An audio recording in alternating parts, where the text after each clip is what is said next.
गायत्री मंत्र सस्वर।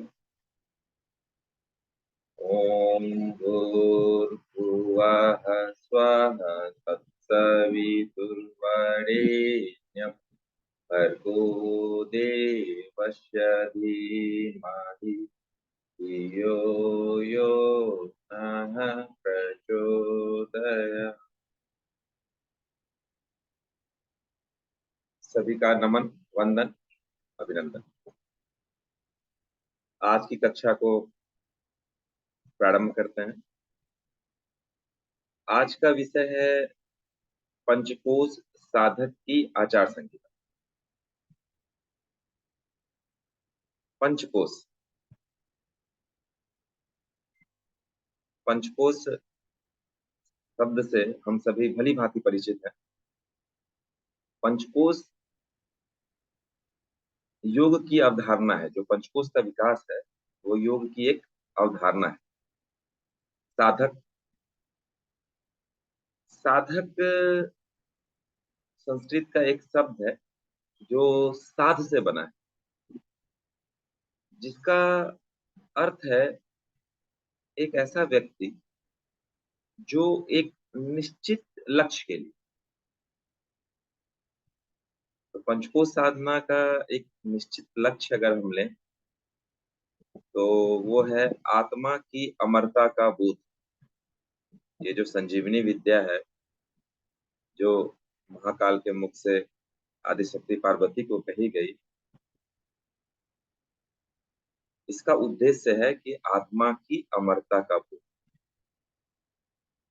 तो साधक जो एक निश्चित लक्ष्य के लिए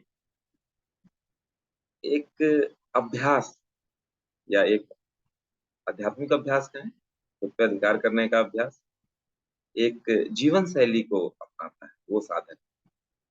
और एक शब्द आया है आचार संहिता। आचार संहिता क्या? विभिन्न विभिन्न वस्तु स्थिति पर आचार संहिता की परिभाषा अलग अलग होता है।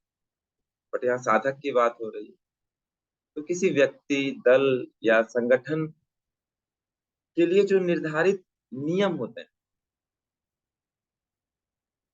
उसके लिए जो व्यवहार होता है, सिद्धांत कहते हैं ना, जो थ्योरी होता है, सिद्धांत जो होता है, जो नियम होता है, फिर उसका प्रैक्टिकल होता है, फिर उसका एप्लीकेशन होता है।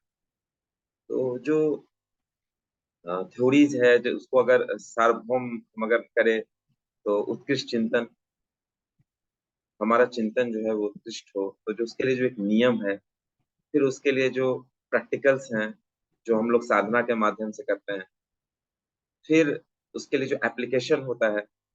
तो किसी भी दल, व्यक्ति या संगठन के लिए जो नियम होते हैं, जो सामाजिक व्यवहार होता है, जो उत्तरदायित्वों का जो समूह होता है, इसका जो एक कंबाइंड फॉर्मेट है, उसे हम आचार संहिता कहते हैं। तो आज की कक्षा में जो अनुभव साझा करने का सौभाग्य मिला है, उसमें है कि पंचकोश साधक की आचार संहिता। तो जो पंचकोश साधना है, जो पंचकोश है, योग की अवधारणा है पंचकोश विकास, उसका जो साधक है, जो इस निश्चित लक्ष्य को प्राप्त करके इसको दो भाग, मतलब दो इसमें किया गया है। एक है स्वयं को जानना, दूसरा है इस धरती को स्वर्ग बनाना। तो दोनों वाइस वर्सा, क्योंकि जो ऐसे अगर हम देखें तो आत्मा के जो सबसे करीबी लेयर है वो आनंदमय कोश, उसके सबसे करीबी है। फिर आनंदमय कोश के ऊपर विज्ञानमय कोश का आवरण छटा है, फिर विज्ञानमय कोश के ऊपर जो है मनोमय का, मनोमय के ऊपर प्राणमय का, फिर प्राणमय के ऊपर अन्नमय का।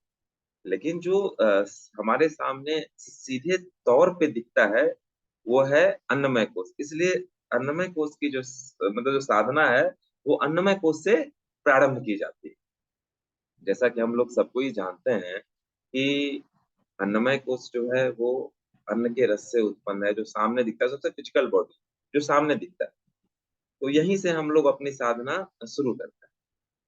तो इस पे बृहद कक्षाएं चल रही हैं। साधना कैसे की जाए, इसके नियम क्या हैं, इसके सिद्धांत क्या हैं, इसको इसका प्रैक्टिकल क्या है, इसका एप्लीकेशन क्या है, इस पे क्या कहते हैं, नियमित रूप से कक्षाएं चल रही हैं और हम लोग सब कोई इसको समझ भी रहे हैं। अब प्रश्न ये जीवंत हो उठता है कि अगर आत्मा अमर है तो हमें उस आत्मा की अमरता का बोध क्यों नहीं होता है। तो पंचकोश पांच खजाने भी हैं और बंधन भी, क्योंकि उसके किसी भी कोष के प्रति हम आसक्त हो गए, वहां हमारा चिपकाव हो गया, हम उसी को अपनी वास्तविक स्थिति मान बैठे, तो वो बंधन बन जाता है। तो आचार संहिता जो हमारा आचरण है, तो इसको हम एक समझते हैं इस अवधारणा को कि थोड़ा सा क्यों ऐसा होता है, ऐसा क्यों होता है। इस बात को थोड़ा सा हम लोग सब कुछ समझते हैं, मुझे यकीन है कि सब कुछ समझ रहे हैं। इस पे थोड़ा हम लोग लाइट देते हुए, प्रकाश देते हुए चलते हैं कि एक्चुअली क्या है, ये जो अन्नमय कोश है, जो हमारा फिजिकल बॉडी है, ये क्या कहते हैं, सबसे बाहरी दिखा देने वाला जो है, ये जरा मरण युक्त है। जरा जन्म जब ये शरीर जन्म लेता है और ये शरीर मरता है। लेकिन क्या होता है कि अगर इसी को जो ये हम लोग इसको जो दिख रहा है उसको सच मान बैठते हैं, तो उसी वजह से हमें लगता है कि ये जो आत्मा है, ये जरा मरण युक्त, ये अन्नमय कोश के कारण होता है, क्योंकि शरीर, ये शरीर जो है अन्न से उत्पन्न होता है, फिर इसे पंचभूतात्मक शरीर है, इसी पंचभूत में मिल जाता है। तो ये होता है। उसके बाद प्राणमय कोश आता है, जो पंच प्राण है हमारे, और कर्मेंद्रिय पंचक, सब कोई परिचित होंगे। अपान प्राण, अपान व्यान, समान उदान, ये पंच हमारे प्राण हैं। फिर सबसे हम देखें तो अपान के साथ जो उसका सहयोगी प्राण है वो कूर्म है। उसके ऊपर चले तो हम समान के साथ जो है क्रिकल है। फिर उसके ऊपर चले तो प्राण के साथ नाग है। फिर उदान देवदत्त है, फिर व्यान धनंजय है। और उसके साथ जो हमारे पंच कर्मेंद्रिय हैं, वो हाथ पांव उपस्थ लिंग, और इनसे आप सभी परिचित हैं। तो ये जो हमारा जो प्राणमय कोश है ना, ये क्रिया शक्ति, और इसी क्रिया शक्ति के कारण जो है, जो आत्मा वक्तित्व रहित है, वक्ता नहीं है, बट हमें लगता है कि आत्मा वक्ता है। ये दाता दातृत्व रहित भी है, लेकिन फिर भी हमें लगता है कि दाता है। ये क्षुधा, मतलब जो भूख और प्यास है, उससे रहित होती है आत्मा।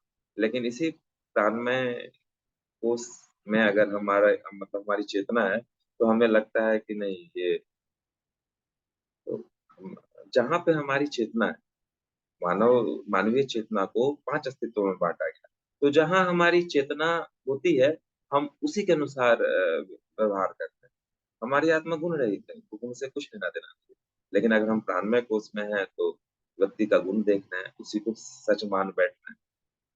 वैसे ही मनोमय कोश को लें, तो जो मनोमय कोश है वो मन और पांच ज्ञानेंद्रिय। अब मन के गुण हमें पता है, मन जो है निरंतर विचारों का वाष्पीकरण करता है, कल्पना करता है ना। म- मन प्रसन्न है और संशयहीन है, तब तो वो हमें हमारा सहयोगी हो जाता है।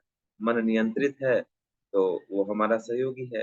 मन अनियंत्रित है तो वही मन हमारा शत्रु बन जाता है। तो उसको ऐसे कह दिया कि मन एव मनुष्याणाम बंधनम कारणम मोक्ष, कि बंधन का भी कारण है और मोक्ष का भी कारण। अब हम देखें कि जो आत्मा संशयहीन है, लेकिन इस मन के कारण संशय युक्त लगने लगती है। जो शोक मोह रहित है आत्मा, लेकिन इस मन के कारण हमें शोक मोह युक्त लगने लगती है। दर्शन से रहित है, लेकिन हमें जो है दर्शनादि कर्ता के रूप में प्रकट करती है।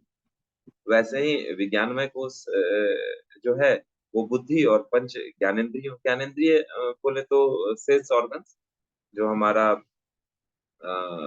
आंख है, कान है, नाक है, जीभ है और त्वचा है।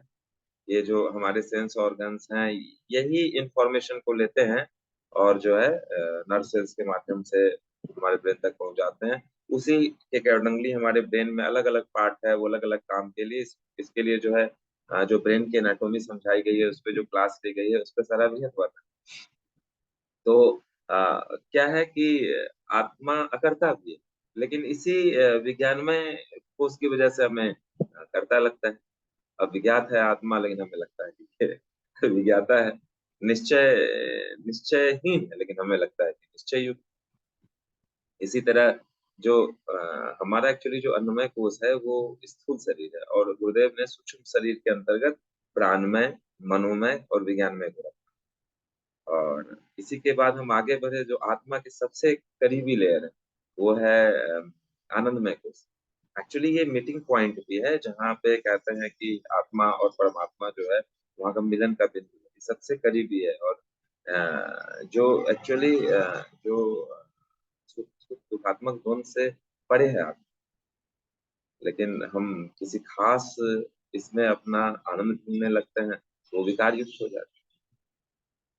तो यही आत्मा जो अमर है, अजर है, अमल है, चपरासी है, इसका ये जो विकार युक्त होता है, इसी जो ये मानवीय चेतना का जो ये जो पंचकोश विकास है, यहीं पे अब इन्हीं को हम जो है इन्हीं परतों का अनावरण करके या इनको समझ के हम जो है आत्मा की अमरता का बोध करें, इसके लिए ये पंचकोश साधना है। इसके लिए खास तरह की आध्यात्मिक अभ्यास, जीवन शैली और इस पे प्रकाश डाला गया।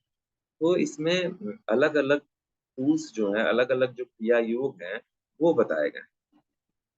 और इन क्रिया योग में हमें ये ध्यान रखना है कि अ, सब हमारे लिए बने हैं ऐसा नहीं है। मतलब ये जो त्रिगुणात्मक जो प्रकृति है, उस हिसाब से है, तो एक बड़ा पैकेज हमारे पास सामने रखा गया। उसमें हम अभ्यास करके एज़ अ साधक उसका किस परिस्थिति में क्या लाभ है, उसका भी वो उठा सकते हैं। तो आज हम चर्चा करते हैं सार्वभौम चीज़ों पे, क्योंकि हर एक क्रिया योग के विशिष्ट कक्षाएँ जो है हमारे टीचर्स ग्रुप के द्वारा जो अनुभवी हैं, उनके द्वारा चलाई जा रही है। और उस में अपना अनुभव, उसमें क्या-क्या, कहाँ-कहाँ कठिनाई आती हैं और उससे हम कैसे पार पा सकते हैं, उस पे विशद कक्षाएँ चली।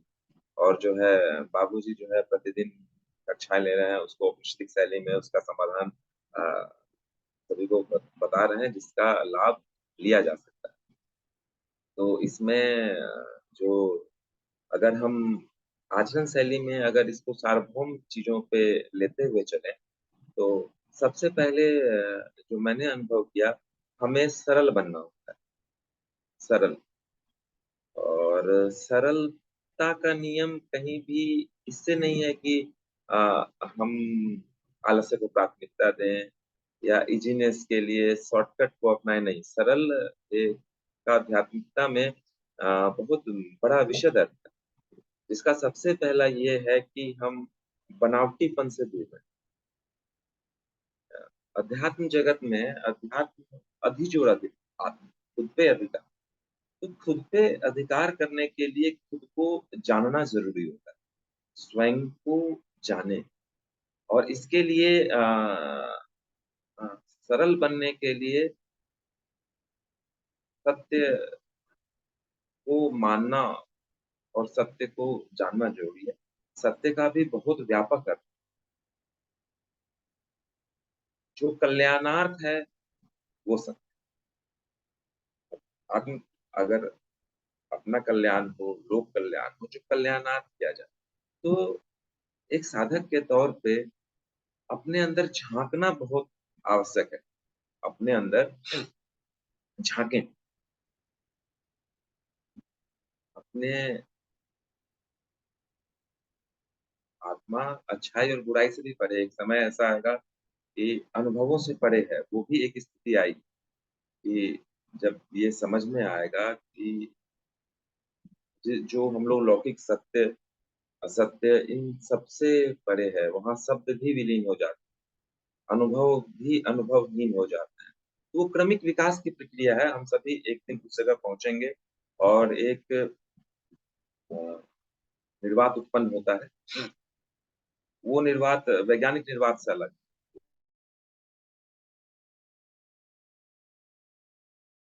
की जाती है। शब्द बहुत हैं, शब्द के चक्कर में पढ़ने से अच्छा है कि सबसे पहले हम ये समझें कि हम बनावटीपन से दूर, हम जो हैं उसको स्वीकार करें कि हम क्या हैं, मैं क्या हूँ। तो स्वीकार करें, सबसे पहले अपने अंदर झाँके और झाँक के देखें कि जो पंचकोश के जो सिद्धांत हैं, हमें हम हमारी स्थिति अभी कहाँ है? हम इस शरीर, भौतिक शरीर को ही सब कुछ मान बैठे हैं अपने अंदर। बाहर क्या हम किसी के व्यक्तित्व को, उसका दुबलापन या उसका बाह्य सौंदर्य या उसकी शारीरिक मजबूती, हम किस चीज को प्राथमिकता दे रहे हैं, ये खुद को देखना होगा, खुद को जानना होगा। उसी हिसाब से पंचकोश की हमारे हमारी जो चेतनात्मक स्थिति क्या है, हमें पता चलेगा। इसके लिए किसी सामने वाले को क्या लगता है, उस हिसाब से हम अच्छा बनने के लिए थोड़ी देर के लिए तो हम चोला ओढ़ सकते हैं, but it will not be permanent. ये परमानेंट नहीं, अस्थाई नहीं रहेगा, क्योंकि योग की अवधारणा है पंचकोश विकास। इसके लिए हमें अपने चिंतन के क्रम को उलटना पड़ता है। योग योग के लिए जो योग है, एक्चुअली जो हमारी चेतना की अधोगति है, उसको मोड़ के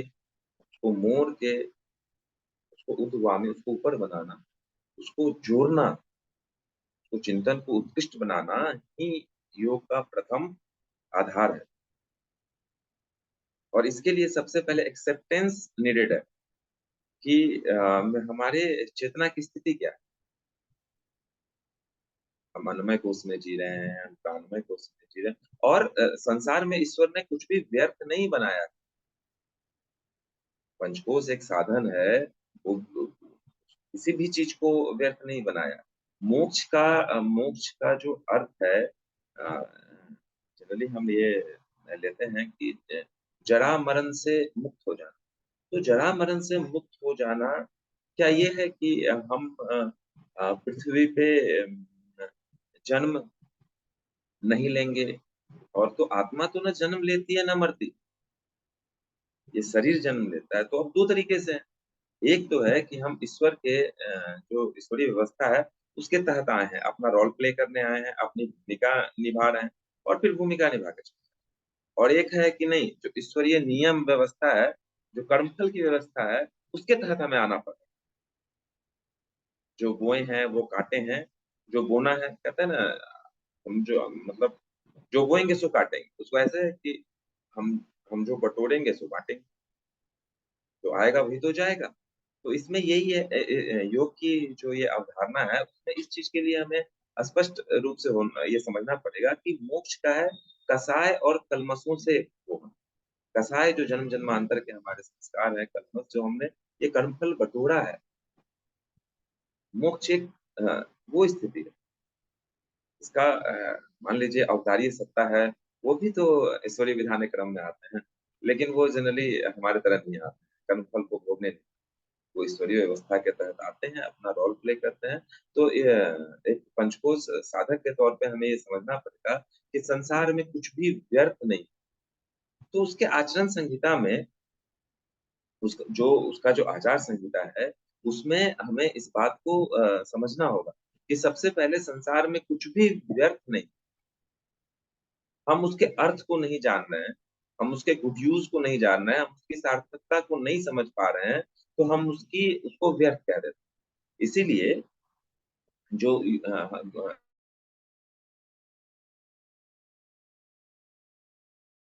अगर हम युग निर्माण सत्संकल्प को लें, तो एक सार्वभौम आचार संहिता है वो, कि साधक की आचार संहिता क्या होनी चाहिए। उसमें सबसे पहला जो उन्होंने जो संकल्प डाला, सिद्धांत डाला, जो नियम डाला, जिसके आधार पे हम सभी को जीना है, हम सभी को अपने उद्देश्य को पाना है, वो क्या था, वो क्या है, और वो सार्वभौम है। वो पहले भी एप्लीकेबल था, आज भी एप्लीकेबल है और आगे भी एप्लीकेबल रहेगा। सार्वभौम नियम है वो ये है कि हम ईश्वर को सर्वव्यापी, न्यायकारी मानकर उसके अनुशासन को अपने जीवन में उतारेंगे। क्या इस नियम को, इस आचरण को संग्रहबद्ध हमने नेवर। अगर हम ईश्वरांश हैं, हम ईश्वर के बच्चे हैं, है ना, तो हम उसको सर्वव्यापी और न्यायकारी मानते हैं। और उसी को सर्वव्यापी और मानने के लिए पंचकोश में हर जगह उस चेतनात्मक विकास को हमें अनुभव करना पड़ता है, परत दर परत उसको उतारना पड़ता है, और फिर हमें अपने डेस्टिनेशन तक पहुंचना होता है। और ये डेस्टिनेशन जो है ऐसा कहीं नहीं है कि ये बहुत दूर है। उस जीवन शैली को हम अपनाएंगे तो सब यही घुला मिला है। और उसके साक्षात्कार के लिए सबसे पहले अ, एक प्रकरण है, उसमें कहते हैं ये नचिकेता और यमाचार्य के संवाद, कि आखिर जब सब यही है तो हमें दिखता क्यों नहीं, सब यही है तो हमें दिखता क्यों नहीं। तो हमारी देखिए आंखें बाहर की ओर, नाक, सब जो हमारी इंद्रियां हैं वो बहिर्मुखी हैं। हमारी जो इंद्रियां हैं वो बाहर की ओर देख। तो साधक को अपनी इंद्रियों को अंतर्मुखी बनाना होता है। हम देखें बाधक क्या है। आखिर इस आत्मा की अमरता के बोध में या ईश्वर को सर्वव्यापी नहीं मान रहे हैं, या उसमें बाधक क्या है। तो उसको तीन उसमें बांटा गया। वो बांटा गया वासना। तो वासना इंद्रिय जनित है। तृष्णा, तृष्णा देखिए जो कर्मेंद्रिय है, इंद्रिय जनित वासना कर्मेंद्रिय तो ओनली वो है, मतलब स्टाफ, स्टाफ तो सभी हैं, मन बुद्धि चित्त अहंकार सभी स्टाफ है, मतलब जो ज्ञानेंद्रिय हैं वही मतलब ये जो है वासनात्मक चीजों को अनुभव करता है। कर्मेंद्रिय तो उसका तो बस चलता है। और इंद्रियों को रस देने वाला कौन है, तो दसों इंद्रियों का राजा मन।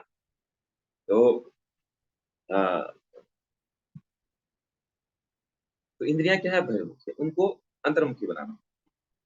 सब बाहर की ओर देख रहे हैं, इसलिए आंख बंद करके अंदर की ओर झांक। इसके दोनों तरीके बाबूजी ने समझा कि अगर बाहर भी खुली है तो बाहर जाके वहां इस शब्द को ढूंढो, बट अगर खुद के अंदर देख लिए हैं तो बाहर ढूंढना उसको आसान होता है। उसको नियंत्रित करना जो है वो आसान हो जाता है। इसलिए जो हमारा युग निर्माण सत्संकल्प है उसके दूसरे संकल्प में जो आचरण संहिता, उसको अगर मान के हम चले तो क्या कहते हैं, शरीर को भगवान का मंदिर मानकर आत्म संयम और नियमितता द्वारा आरोग्य की रक्षा करना। तो संयम को आप हम देखें तो संयम को युग निर्माण संकल्प के चौथे में उन्होंने दिया, कि संयम उसको चार वर्ग में बांटा। इंद्रिय संयम, समय संयम, अर्थ संयम और विचार संयम। तो देखिए वासना इंद्रिय जनित है। तो हमारे आचरण में, हमारे अभ्यास में, हमारे साधना में हमें महाकाल ने बताया कि इंद्रिय संयम, समय संयम, अर्थ संयम और विचार संयम। अब देखिए विचार संयम जो है वो कैसे सधेगा। तो युग निर्माण सत्संकल्प के तीसरे वाले को हम देखें, मन को कुविचारों और दुर्भावनाओं से बचाए रखने के लिए स्वाध्याय एवं सत्संग की व्यवस्था करें। अब देखिए स्वाध्याय, स्वस्य अध्ययनम स्वाध्याय। फिर देखिए खुद के बारे में जानना, सत्संग, सत की संगति करनी है। जो भी साहित्य, जो भी जीवन शैली, जो भी व्यक्तित्व हमें सत की ओर ले जाए, हमें उस, उस उसकी व्यवस्था बनानी। तो स्पष्ट है कि हमें अपने आचरण संहिता में किन किन नियमों का पालन। उसके बाद देखिए एक सातवां नंबर है युग निर्माण सत्संकल्प का, कि ईमानदारी, समझदारी, ईमानदारी, जिम्मेदारी और बहादुरी को जीवन का एक अविच्छिन्न अंग माने। समझदारी किसका है, समझदारी कौन है, समझ, ईमानदार, बहादुर। अब देखिए बहादुर कौन हो सकता है, देखिए पंचकोश साधना की हमें जरूरत पड़ेगी। प्राणवान, प्राणमय कोश का एक बहादुर हो, और शरीर बलिष्ठ होगा, स्वस्थ होगा, शरीर की फिटनेस बनी रहेगी। तो देखिए अन्नमय और प्राणमय कोश दोनों को साधना आवश्यक है बहादुर बनने के लिए। समझदार बनने के लिए मनोमय कोश। और ऐसा देखा गया है कि, देखा गया है, पाया गया है कि बहादुर और समझदार लोग भी फंस जाते हैं, और ईमानदारी इसलिए भी ज्ञान में कोश, वो ईमानदार बने। और जो बहादुर होंगे, समझदार होंगे, ईमानदार होंगे, उन्हीं को ना जिम्मेदारी दी जाएगी आनंद में कोश में। वही रिस्पॉन्सिबल है, क्योंकि वही जिम्मेदारी, ईश्वर उन्हीं को जिम्मेदारी, और जिम्मेदारियों को निभाने में एक अपना आनंद है। और अगर वो जिम्मेदारी संकीर्ण है तो संकीर्ण वाला आनंद है, और उस जिम्मेदारी को व्यापक तौर पे लेंगे तो व्यापक वाला आनंद। युग निर्माण सत्संकल्प में आचरण संहिता है, कहा मर्यादाओं को पालेंगे, वर्जनाओं से बचेंगे। छठा नंबर देखे तो मर्यादाओं को पालेंगे, वर्जनाओं से बचेंगे, नागरिक कर्तव्यों का पालन करेंगे एवं समाजनिष्ठ बने रहेंगे। अपने पांचवा नंबर देखिए, अपने आप को समाज का एक अभिन्न अंग मानेंगे और सबके हित में अपना हित समझेंगे। इतना स्पष्ट है। अब इन ये जो सिद्धांत है, ये जो नियम है, इनको हम कितने अंशों में पालन करते हैं, इस सत्यता को खुद ही जाके देखना पड़ेगा। और इसके लिए सरल बनावटीपन से हमें बचना है। हम कितना इनको कितने अंशों में कर रहे हैं। अब बातें दो तरह की होती है, वो ये होता है कि हम कर रहे हैं, कर रहे हैं और कर्तृत्व का भाव आ रहा है, तो हम फिर कोस में फंस रहे हैं ना, हम कोस में फंस रहे हैं। तो अपने अनुभव से हमने ये समझा, करते चलो और बढ़ते चलो। आत्मा को इन सबसे क्या लेना है।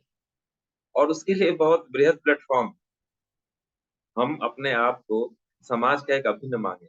हमारे आस पास बहुतेरो मौके हैं, चारों तरफ फैला हुआ है, जहां आप अप्लाई कर सकते हो। पंचकोश साधना से जो हमें ऊर्जा मिली है, पंचकोश उसका दो है। एक तो क्या है, स्वयं को जानना है, तो अपने घुलते जाना है, घुलते जाना। और दूसरा, धरती को स्वर्ग बनाना है, तो अपने ड्यूटीफुलनेस को भी बरकरार रखना। अंतः में जाके सरलता को बढ़ानी है, बनावटीपन को छोड़ना है, सत्य के करीब जाना है। और बाह्य जगत में लोकाचार, दो आचार, आत्माचार, लोकाचार। और इसी के लिए गुरुदेव ने दो सार्वभौम साधना रखी, आत्मबोध की और तत्वबोध। पूरे सुबह, मैं शरीर नहीं, मैं पंचकोश नहीं, मैं आत्मा हूँ, अपने आप को, ये बात की पूरे दिन हम इस बात की इस यादाश्त को, इसको हम बनाए रखेंगे। इस अभ्यास में लाना पड़ता है। और साधक की परिभाषा ही है जो एक निश्चित लक्ष्य के लिए एक निश्चित अभ्यास, एक निश्चित जीवन क्रम, एक निश्चित शैली को अपनाता है, वो साधक। उद्देश्य हमारे पास स्पष्ट है, वो है आत्मा की अमरता का बोध। उसके लिए जो पंचकोश साधन है, जो पंचकोश साधना है, वो हमारे सामने है।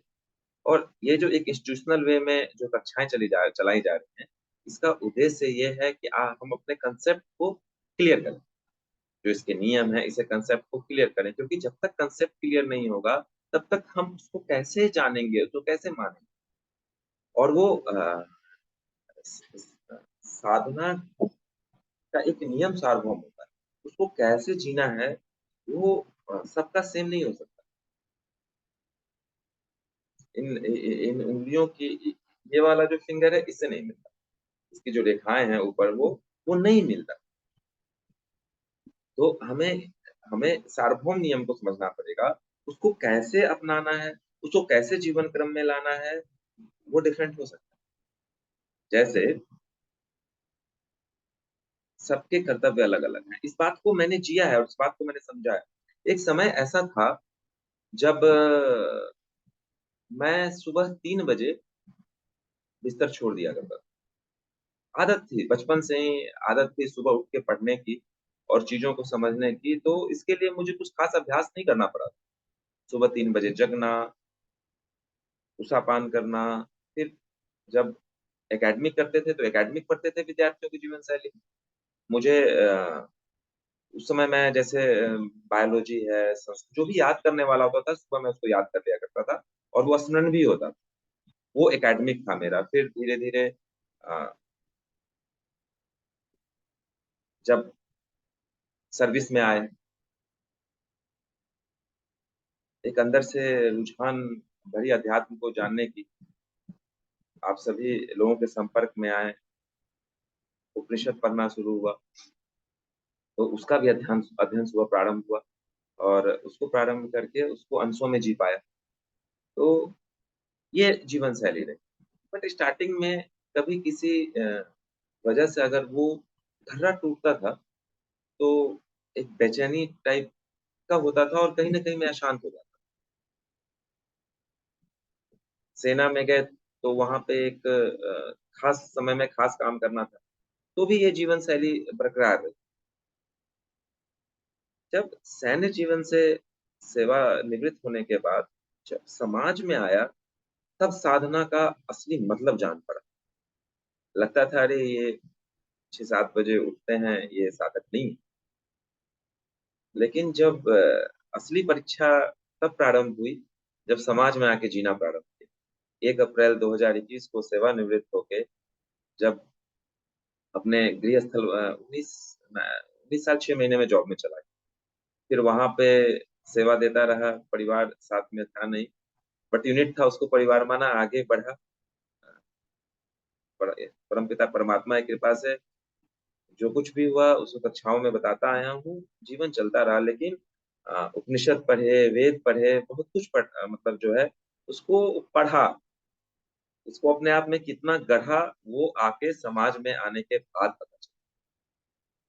एक खास तरह का दिमाग में एक वर्ग बन रखा था।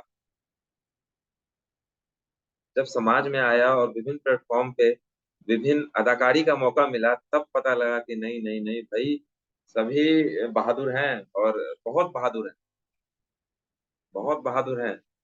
खासकर जो हमारे घर में माताएँ, बहनें हैं,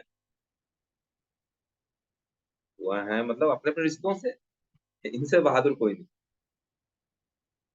ये सबसे बहादुर हैं ये लोग। और साधना पथ में जो धैर्य, जो संतुलन, जो संयम, जो नियंत्रण इनके पास है, क्या वो बड़ों-बड़ों के पास हो। फॉर एग्ज़ाम्पल अभी 8 महीने पहले एक म म मतलब मेरी वाइफ़, एक मतलब मुझे एक बेबी हुआ, उसका नाम हमने शुभ रखा है। तो वो साधनाएँ की हैं मैंने, कुंडलिनी जागरण साधना, जो क्रिया है, योग, तो अब आके समझ में आ रहा है। खूब उल्टा रहा,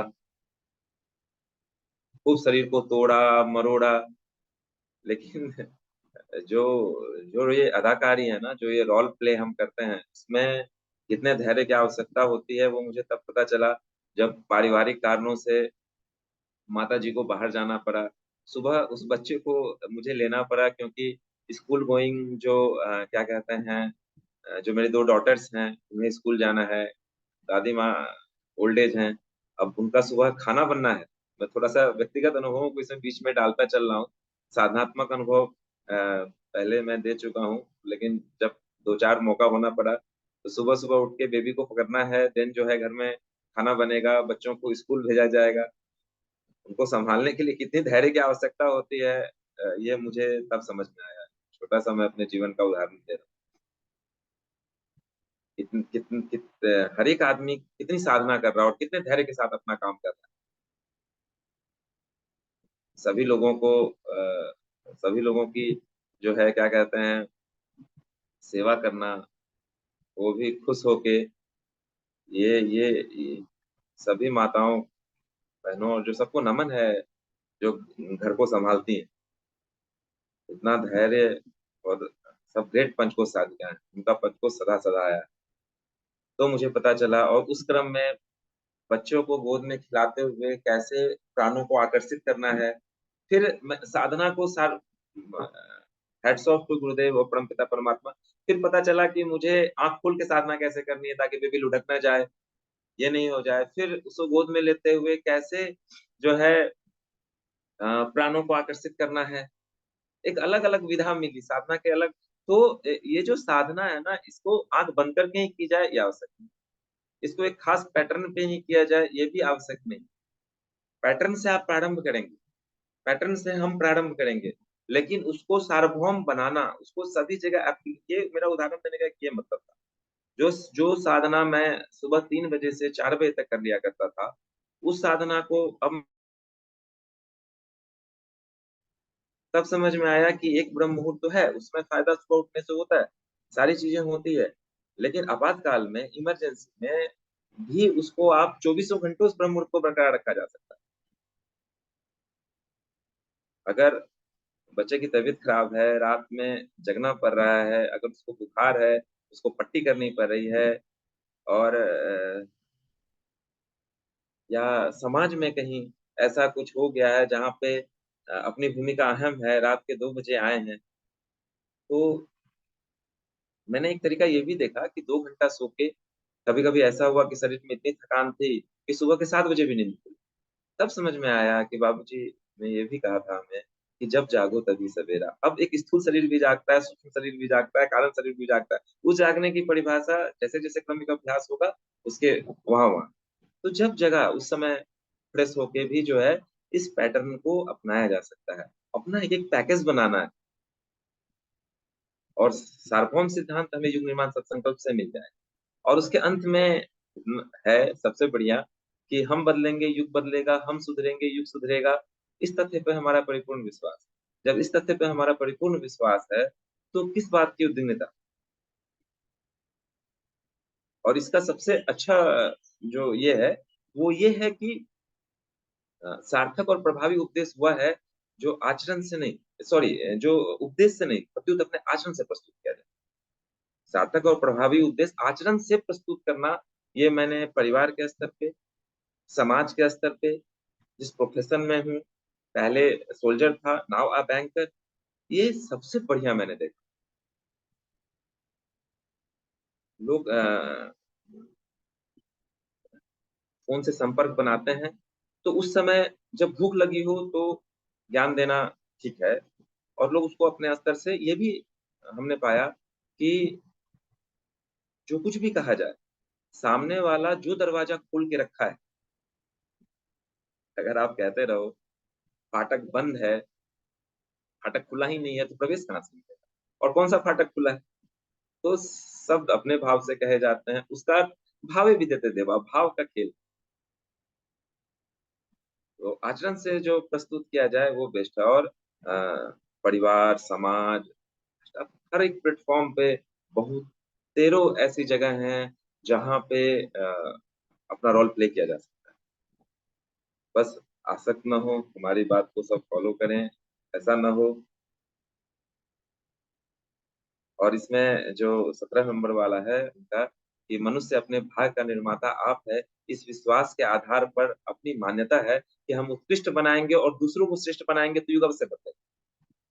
अब ये श्रेष्ठ बनाने में जिनके फाटक खुले हैं उनको बोल के समझा के, नहीं खुले हैं तो आचरण बहुत, क्योंकि मनुष्य का स्वभाव है, वो प्रगति को, वो सब प्रगति करना चाहता है।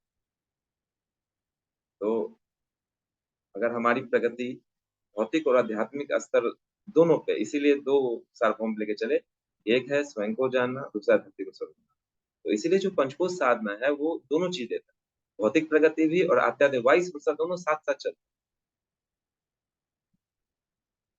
शरीर स्वस्थ है, ऊर्जावान है, तो ज़ाहिर-सी बात कि जिनका स्वस्थ शरीर नहीं है, ऊर्जावान नहीं है, वो जानना चाहेंगे, वो कहेंगे क्या बात है? वो खुद ब खुद फ़ॉलो करना चाहेंगे। तो इस बात को अ, है, और उसमें और भी है, राष्ट्रीय एकता और समता के प्रति हम निष्ठावान रहेंगे, तो धीरे-धीरे जैसे-जैसे हम आगे बढ़ेंगे, वैसे-वैसे हमारा जो वर्क फ़ील्ड है, वो बढ़ता जाएगा, बियॉन्ड द लिमिट होता जाएगा, और हमें जाना भी बियॉन्ड द लिमिट है, क्योंकि आत्मा सबसे रहित है और बियॉन्ड अनलिमिटेड है। लेकिन इसके लिए जो हमें दिया गया है, वो पंचकोश है, और इसका जो अगर सार्वभौम हम लेके चले, तो वो तपोयोग की प्रक्रिया है। और योग की जो शुरुआत है, वो ये है कि हमें अपनी दृष्टि, ये जो शरीर है ना हमारा, इससे हटाकर आत्मा से जोड़ना है, और उसके लिए सारे टूल्स बताए जाएँ। एक ओर से खींचिए, दूसरी ओर से जोड़िए। इसके लिए हमें जो है आत्मचिंतन, जिसको वो जो आत्म परिष्कार की साधना हमें बताई गई, जिसमें सबसे कहा गया कि आत्मचिंतन, मनन, मंथन, आत्म सुधार, आत्मनिर्माण और आत्म विकास, इन चार चरणों में हमें चलना पड़ता है। इसके लिए हमें आत्मचिंतन की, गुरुदेव कहते हैं, निरति पकानी पड़ती है। शरीर जनित इंद्रियां जो है, मनोजनित तृष्णाएं हैं, वो हमारा, हम उसमें वो इतने आकर्षक है और हम उसमें इतना अभ्यस्त हो चुके हैं कि हम उसी को सच मान रहे हैं। जबकि जो चीज वेरिएंट है, जो चीज जो है अपना स्वरूप बदल रही है, वो पूर्णतः सत्य तो हो नहीं सकती। तो जब हम आत्मचिंतन की प्रक्रिया को अपनाते हैं, मनन करते हैं, मंथन करते हैं, फिर हम जो है अपने अंदर अब सुधार क्या करते हैं। आत्म सुधार में क्या है, तो हमारा जब हम चिंतन उत्कृष्ट करते हैं, तो योग का दूसरा पक्ष जो है, तप योग का दूसरा पक्ष है, तब क्या होता है, जो हमारा विचार है ना, वो हमारे कर्म में समाविष्ट हो जाता है। जन्म जन्मांतर के जो संस्कार हैं, वो आदत के रूप में, उचित के रूप में हम जानते हैं, हम जानते हैं कि ये गलत है, फिर भी हम क्यों गलती करते हैं। इसी के लिए हमें तब की भी प्रक्रिया अपनानी पड़ती है। काम, मान लीजिए कोई कामुकता का विचार है, वो हमारे मस्तिष्क में आया, अब हम ये जान रहे हैं कि ये गलत है, फिर भी वो हमें बलात् खींच के ले जाएगा, वो हमें बलात् खींच के ले जाएगा। इसीलिए देखिए ना, तप का जो प्रोसेस है, गुरुदेव ने शुरू कर दिया अन्नमय से ही। 12 तरह के हमें तप बताए, आस्वाद बताया, क्या कहते हैं, ब्रह्मचर्य भी तप उसमें हमारा रखा गया है। ये सब क्यों बनाई गई? करसन तप हमें दिया, अर्जन तप हमें दिया, क्यों दिया? इसकी जरूरत कहाँ है? इसका वही जन्म जन्मांतर के जो संस्कार होते हैं, जो हमारे चित्त में फिट है, इस जन्म में जिस आदत को हम बार बार दोहराए, वो परिवार के माहौल की वजह से हो सकता है, वो समाज के माहौल के वजह। अच्छा, इसमें कमाल की बात आई कि जब समाज में आना हुआ, तो एक बात और समझ में आई, ये जो वर्ग है ना, ये वर्ग बनाने से बचना चाहिए। असल में किसी को हमने बुरा कहा, तो हम भी उस बुराई के लिए उतने ही जिम्मेदार, क्योंकि जब मैं इनके बीच गया और इनके इस करीब गया, करीब जाके इस बात को पाया कि आखिर ये है क्यों, तो इसके लिए जिम्मेदार है। कोई आदमी अगर भूखा रह के भोजन के लिए चोरी कर रहा है, तो रिस्पॉन्सिबल पर्सन। हमने संग्रह ज्यादा कर लिया, हमने इतना संग्रह कर लिया कि खा खा के बीमार पड़ गए, और कोई अपनी भूख मिटाने के लिए चोरी कर रहा है। हाँ, उसको उसको उसके परिवार में, उसके समाज में, उसको वो वाली शिक्षा, नैतिक शिक्षा नहीं मिली, इसलिए होगा। अगर नारद जी जैसा अगर आत्म साधना हो, तो रत्नाकर को वाल्मीकि बनते देर नहीं लगती। जब रत्नाकर वाल्मीकि बन सकते हैं, तो समाज में जाके जो जिस स्थिति में है ना, उसके लिए कहीं ना कहीं ये समाज, हम सभी कोई जिम्मेदार है। तो हम लोग जो है, समाज का एक वर्ग अहंकार प्रदर्शन के लिए श्रृंगार ठाट बाट में ढेरों पैसे खर्च, स्टेटस, अब जो उससे करीब नहीं है, वो उसी को सच मान बैठता है। तो साधकों की जिम्मेदारी बहुत बड़ी है।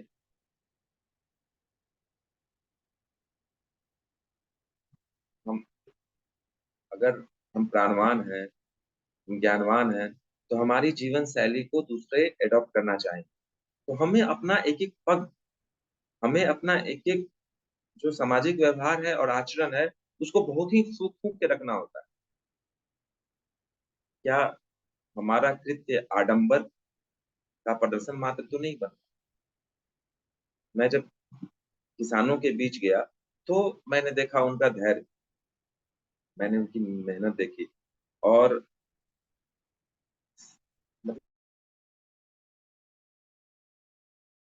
मतलब के तौर पे मैं एग्रीकल्चरल फार्म एंड इक्विपमेंट मेरा सेक्टर है। तो और खासकर जो ट्रैक्टर या ये जो कम कंबाइन है, जेसीबी है, इसके मैक्सिमम कस्टमर जो है कृषक है। और वो हमारे यहाँ फ्लडी एरिया है, तो बांध के नीचे उनका घर है। उबड़ खाबड़ सड़क है, काफी काफी मतलब जो है बांध के नीचे बाढ़ की वजह से, प्राकृतिक आपदाओं की वजह से मैंने उनकी जीवन शैली को देखा, वो कितना संघर्ष करते हैं। और भाईचारा इतना कि क्या बताया जाए। जो कुछ हो, उनके मिल बांट के खाने की प्रवृत्ति बहुत है उनमें है। सदे सदाए साधक मैंने देखे उनका, बहुत कुछ उन लोगों को उसमें मिला। तो बात मैं विशेष विषय तब पे कर रहा था। तो जो आदतें सहज रूप से नहीं छुड़ाई जा सकती, उसको रगड़ाई और घिसाई की जरूरत होती है, उसको गलाई की जरूरत होती है। उसी के लिए ये तप की आवश्यकता होती है। अन्नमय और प्राणमय उसके जो क्रिया योग है, उससे रगड़ाई घिसाई, रगड़ाई घिसाई करना है और फिर प्राणों को वांछनीयता से योग, अवांछनीयता को। तो इसके लिए जो है, हमें अब देखिए स्वार्थ पड़ता है। हमें पता है कि धन की इच्छा नहीं करना चाहिए, लेकिन लोभ मानता है। तो उसको हटाने के लिए क्रिया योग को अपनाना पड़ेगा। स्वादेंद्रियों के संयम के लिए जो है उपवास और अस्वाद व्रत को अपनाना पड़ेगा। शारीरिक रूप से जो है हम उद्विग्न नहीं हो, उद्वेलित नहीं हो, उसके लिए हमें तितिक्षा तप को अपनाना पड़ेगा। त्वचा को सहनशीलता की आदत डालनी पड़ेगी। तो सादा जीवन जो उच्च विचार है, जो सार्वभौम नीति है, उसको अपनाना पड़ेगा। तो यहाँ पे जो पंचकोश साधना की आचार संहिता में ध्यान रखना पड़ेगा कि different types of people having different types of mentality but are working together. सब अपने अपने स्वभाव में जिएंगे। तो जाके उसमें जो सार्वभौम चीजें, अब मान लीजिए एक विद्यार्थी है, एक विद्यार्थी के लिए पंचकोश साधना क्या, एक विद्यार्थी के लिए पंचकोश साधना अगर हमें उन्हें बतानी हो, तो हम क्या करेंगे? अगर उनको अन्नमय कोश बनाना हो, तो उनको शारीरिक विकास, फिटनेस, लचीलापन, उस उसको बरकरार रखने के लिए जो जीवन में शरीर, जो जीवन में उनके शरीर और उनको कौन सी आदत अपनानी है, उस पर डालना पड़ेगा। प्राणमय कोश से ऊर्जा विकास जो है, उनका उनकी ऊर्जा का विकास करना होगा, उनको प्राणवान बनाना होगा।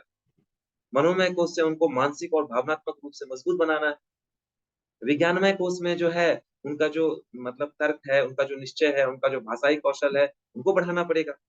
आनंदमय कोश में स्वयं को जानना। तो विद्यार्थी उसको अपने तरीके से लेके आके पढ़ेंगे। हमें उद्देश्य को जानना, सुबह सुबह उठ के अपने काम को भी करते हुए। अब धावक है तो वो दौड़ के अपने शरीर को गर्म कर सकता है। जो हमारे घर की माताएं बहनें हैं, उनका देखिए ना, अपने आप सुबह उठते ही चालू। और उनके इतना धैर्य शादी, ये मैंने जान लिया विगत 8-10 महीनों में, जो उत्तरदायित्व आया, समाज निर्वहन आया, बड़े बड़े साधक हैं सब, और बहुत बहुत धैर्यवान है। कहीं नहीं उनके सामने ठहर पाऊं।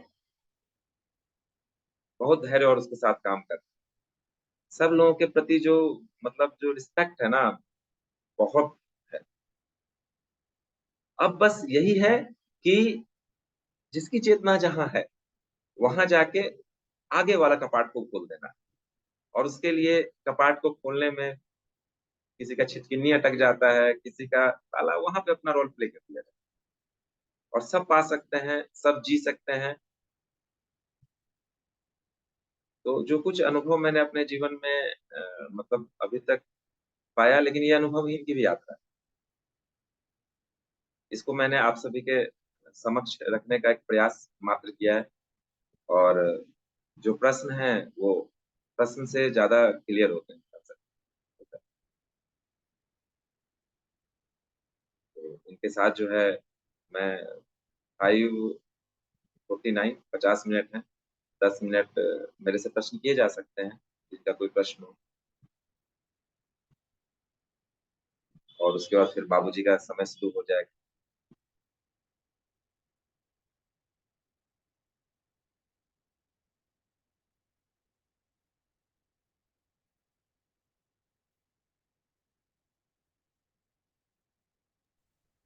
जी भैया, बहुत बहुत धन्यवाद आपका। अम, आपने आपने अपने अनुभव से और जो पंचकोश साधक को जो जो दिक्कत आती है, तो उसके बारे में थोड़ा आपने बताया, उसका जो है आपने अपने अनुभव से उसे एक्सप्लेन किया। अम, भैया आप थोड़ा सा एक थोड़ा अनुभव ये भी बताइए कि जो भी आपको जो समस्याएं आई आपके जीवन में, तो उसमें जो है पंचकोश से आपको जो है कैसे हेल्प मिली उससे, और जी भैया, वो थोड़ा सा अनुभव जरूर आपको जरूर। बताते मेरे अभी को। जैसे जून माह में एक जो मेरे सामने अभी सबसे बड़ी समस्या आई थी कि जून माह में फिर से मेरी शारीरिक शक्ति शून्य के बराबर हो गई। शून्य के बराबर ऐसे कह सकते हैं कि फिर से मेरा जो लोअर लिम्ब है, अपर लिम्ब जो कमर से ऊपर का भाग है, और लोअर लिम्ब कमर से नीचे का भाग, वो कुछ अतिशयोक्ति काम में, वो एक्चुअली मेरे क्या, पापा थे, वो बड़े पापा लगेंगे, वो उनको हार्ट अटैक आया, वो टॉयलेट में गिर गए और मैंने उनको उठा लिया। उस चक्कर में फिर से मेरा सारा क्रम बिगड़ गया। सारा मतलब ऐसी स्थिति रही कि फिर से बेड रिडन पेशेंट, चल नहीं पाता था, चल भी नहीं पाता था, ये स्थिति हो गई। और फिर से जो अपना प्राणाकर्षण में ना बहुत दम है। फिर से मैंने शवासन से कहानी शुरू की। फिर से मैंने शवासन से कहानी शुरू की और चेतनात्मक अभ्यास का दौर। और मतलब इसमें कहीं कोई दो राय नहीं है कि शारीरिक रूप से चेतनात्मक रूप कहीं अधिक प्रभावशाली, इसको मैंने महसूस किया।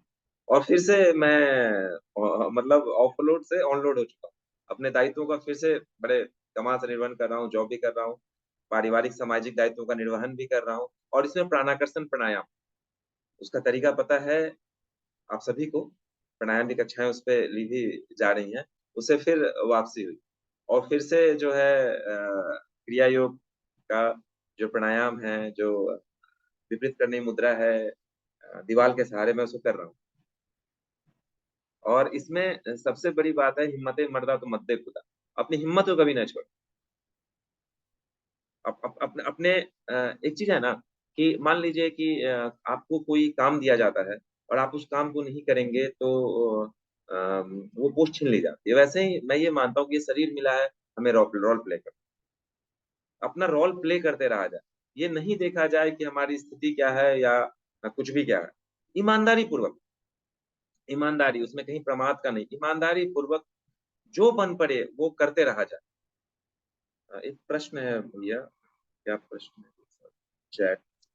जी जी भैया, चैट बॉक्स में कुछ प्रश्न भी आए हैं। ये आदरणीय दुबे जी का प्रश्न है। भैया पूछते हैं कि भैया प्रणाम, एक नए साधक की दिनचर्या कैसी होनी चाहिए? हाँ, सबसे पहले जो नया साधक है, मैं ये जानना चाहूंगा कि उनका प्रोफेशन क्या है। जो नया साधक है वो उनका प्रोफेशन क्या है, क्योंकि प्रोफेशन के हिसाब से दिनचर्या बनानी पड़ती। अब जैसे मैं सेना में था, तो वहां पे 5 बजे उठ के 5 किलोमीटर भगना होता। तो जाहिर सा बात था मैं 3 बजे जगूंगा। मैं 3 बजे जगूंगा और अपने साधना वाधना करके, क्योंकि फिर उसका पूरे दिन मेरे पास समय था। अब उसमें ही हमारे सेना में जिनकी नाइट शिफ्ट होती है, तो एक दिन उनका क्या होता है, एक दिन उनका आज मॉर्निंग है तो आफ्टरनून ऑफ रहेगा, वो नाइट जाएगा। फिर अगले दिन वो रात भर नाइट जो है शिफ्ट में ड्यूटी करेगा। देन सुबह वहां से आएगा, फ्रेश होगा, फिर उसको जो है 2 बजे फिर नेक्स्ट शिफ्ट में जाना है। तो वैसे हालात में वो साधक अगर रात भर ड्यूटी में है और सजगता की ड्यूटी है उसकी, वो पोस्ट छोड़ नहीं सकता, या वो है कभी क्या मैसेज आ जाएगा, सिग्नल में है, कॉल अटेंड करना है, तो उस समय अपनी साधना कैसे करेगा? तो उस समय वो मानसिक चिंतन को बनाए रखेगा। वहां से आएगा, फ्रेश होगा, 2 घंटे सोएगा, 2 घंटे सोएगा तो उठेगा, फिर अपना जो है अपना जो क्रिया योग है उसको अपने हिसाब से करेगा, वार्म अप करेगा। तो जो भी नए साधक हैं, मैं उनको ये कहना चाहूंगा कि आपका जो प्रोफेशन है, आपकी जो जीवन शैली है, उसमें आलस्य और प्रमाद को स्थान न दे। आप जब जागे तब वही आपका ब्रह्म मुहूर्त है, वो आपका ब्रह्म मुहूर्त है, उसमें आप करें। और आप नियम बनाए जाते हैं सार्वभौम, आप जैसे जैसे उसको अपने अंदर नियमों को डालते जाएंगे, वैसे वैसे वो क्रमिक विकास की प्रक्रिया है। विकास जो है वो नेचुरल होता है, वो डेफिनेटली होगा। और रही बात, जो जब उठे उषापान करें, उषापान करते करते पढ़ने की आदत डालें, क्योंकि जैसे हमारा स्थूल शरीर है उसको भोजन की जरूरत होती है। अभी हम लोग सभी जान गए कि ये जो शरीर है, जो ये रोगों का अखाड़ा बन चुका है, उसमें हार्मोनल सिक्रेशंस का बहुत अहम रोल है। तो अगर हमारा चिंतन उत्कृष्ट होगा तो सही तरह के रसायनों का स्राव होगा। अब वो जाके विज्ञानमय कोश से भी होता है। और हमने अन्नमय कोश के अंदर हमने देख रखा है, जितने ग्लैंड्स हैं वो हमारी साधना को कैसे प्रभावित करती है। तो जो नए साधक हैं सबसे पहले इसके कंसेप्ट को समझे, नियम को समझे। तो जब आप कंसेप्ट को हम समझेंगे, नियम को हम जानेंगे, तो उसके प्रति हमारा श्रद्धा होगा, विश्वास होगा, और श्रद्धा प्रज्ञा जब दोनों मिलेंगे, निष्ठा बढ़ेगी, तब अभ्यास हमारे जीवन क्रम में शामिल होगा। तो सबसे पहले किसी भी चीज को करने से पहले उसके बारे में थोड़ा कंसेप्ट क्लियर कर लो।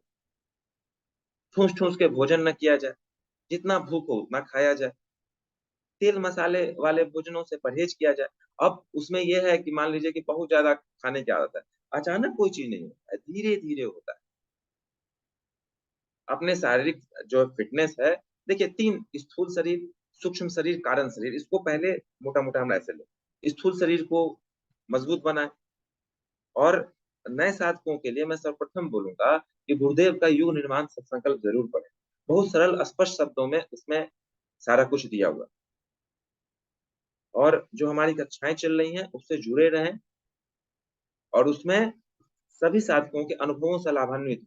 जहाँ पे चीजें नहीं समझ में आ रही हो, वहां उसको प्रश्नोत्तरी द्वारा क्लियर करें। आज ये समझ पाया हूं कि कोई भी दिनचर्या किसी पे थोपी नहीं जा सकती।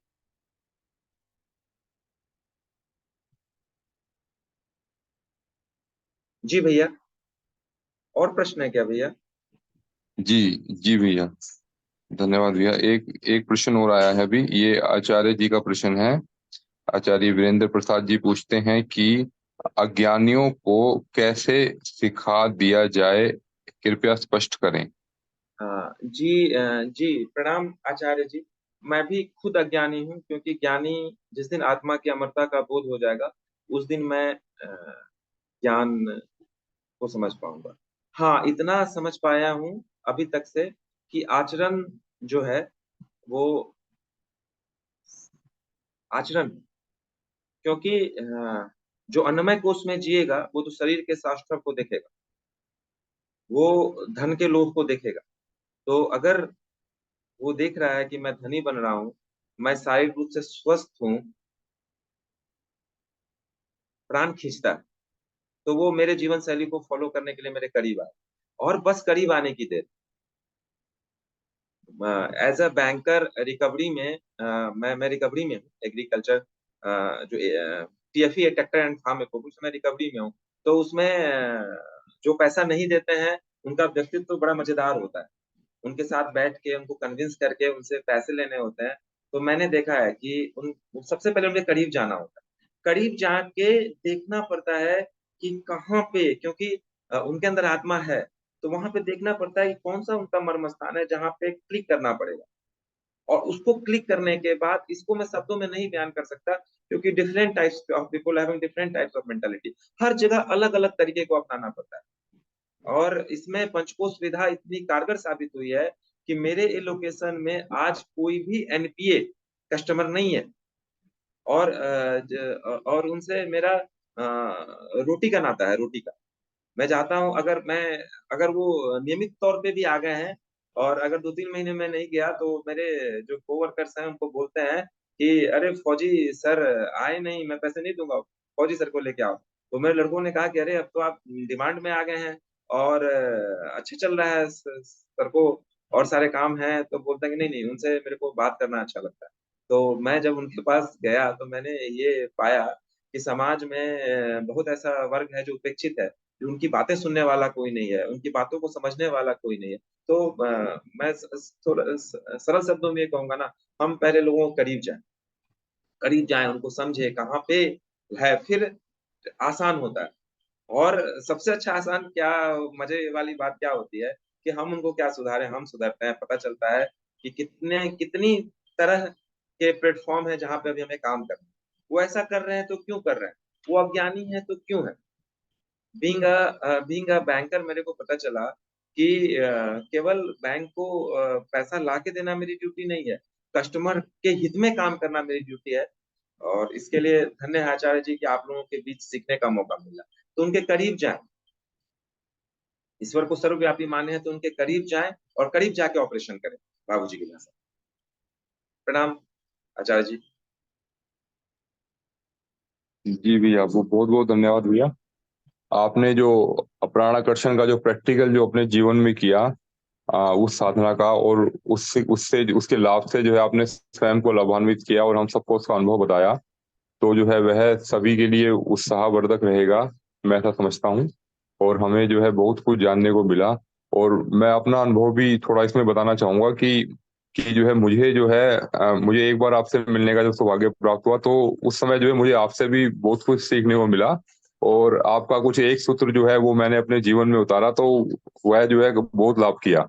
तो जैसा कि आपने, आपकी जो एक जो जिम्मेदारी, जैसे कि जो जिम्मेदारी जो आपकी जो थी, आपने कहा कि मैंने आपसे पूछा कि आपकी ऊर्जा का जो स्रोत क्या है, आप इतने ऊर्जावान कैसे रहते हैं और कम समय में अपने पंचकोश में जो है इतना लाभ कैसे पाया। तो आपने उस समय बताया था कि ना मैंने जो है मैंने जो है अपने अपने कार्य को ही अपना कर्म बना लिया। जैसा कि जो है, जो आप जो लेख लिखते थे, अपना लेख लिख करके भेजते थे, तो उसमें जो है आपने कहा कि लेख लिखने से पूर्व जो है मेरी एक जिम्मेदारी होती थी कि मैं जो भी लेख लिखूं उससे पहले मुझे स्वाध्याय करना पड़ता था मुझे। तो स्वाध्याय करने से मेरा जो है स्वाध्याय का एक डेली रूटीन बन गया। तो जब आपने जिम्मेदारी ली, जिम्मेदारी से जो है आपकी वो चीज रूटीन में आई, रूटीन से फिर वो आचरण में आई, और आचरण से फिर आपके व्यवहार में उतरी। तो इस प्रकार जो आपने जो अपने जीवन में जो लाभ जो पाया, तो आपने बताया कि मेरा जो मुख्य रूप से जो बदलाव का जो वो कारण है, एक कारण वो भी रहा, वैसे अन्य कारण और भी रहे, परंतु मैंने जो आपसे जो सीखा और अपने जीवन में उतारा, तो वह जो है मैंने भी अपने जीवन में पाया कि जो है एक जो रूटीन, जो स्वाध्याय का रूटीन नहीं बन पा रहा था, और इसका कार्य को करने के बाद जो है फिर वो एक रूटीन सा बना, और उसमें जो है काफी आनंद आने लगा। मतलब एक जैसे कि कभी कभी अकेले भी बैठते थे, तो मन ही मन वो बातें ध्यान आ जाती थी, तो जो है उससे एक आनंद की स्थिति जो बनती थी, तो वो अपने आप में जो है एक काफी बेहतर स्थिति थी। तो इसी के लिए मैं आपका बहुत बहुत धन्यवाद करना चाहूंगा। और अच्छा अब देखिए, आदरणीय आदरणीय बाबूजी हमारे साथ में है, तो मैं बाबूजी से आग्रह करूंगा कि वो अपने अनुभव से हम सभी का मार्गदर्शन करें। जी, धन्यवाद।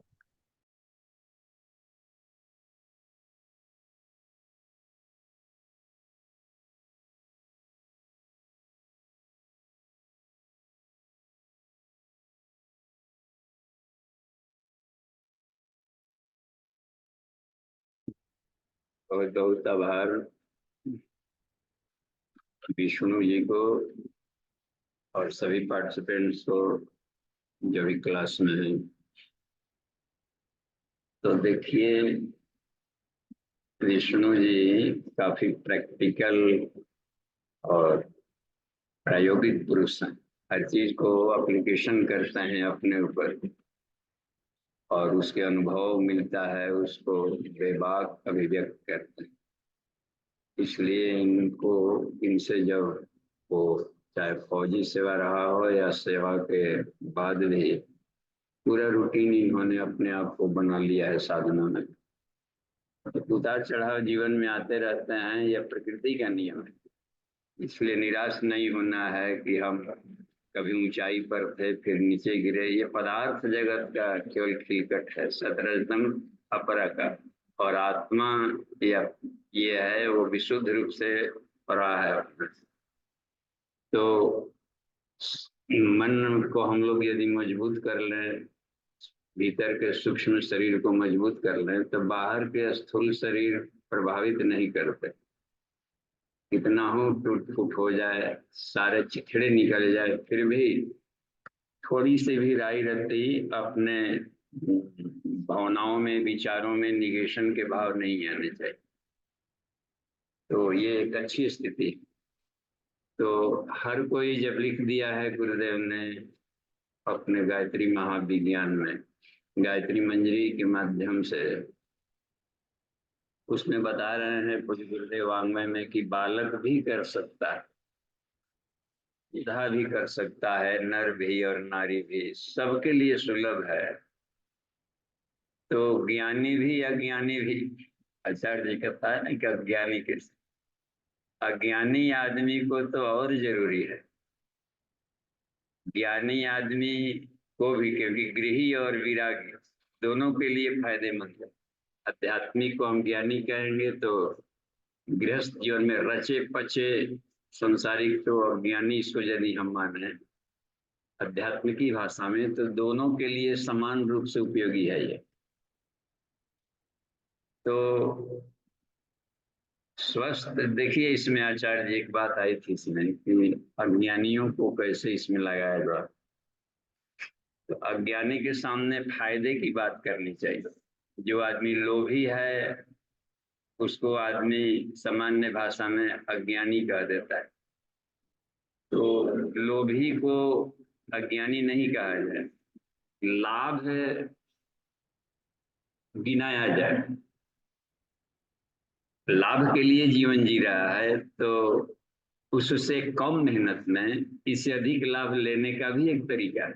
ये यदि बताने में हम सफल हो गए और 100 गुना लाभ। कितने अज्ञानी है लेकिन कोई दुख थोड़े सहना चाहता है कि शरीर रोग से भरा रहे।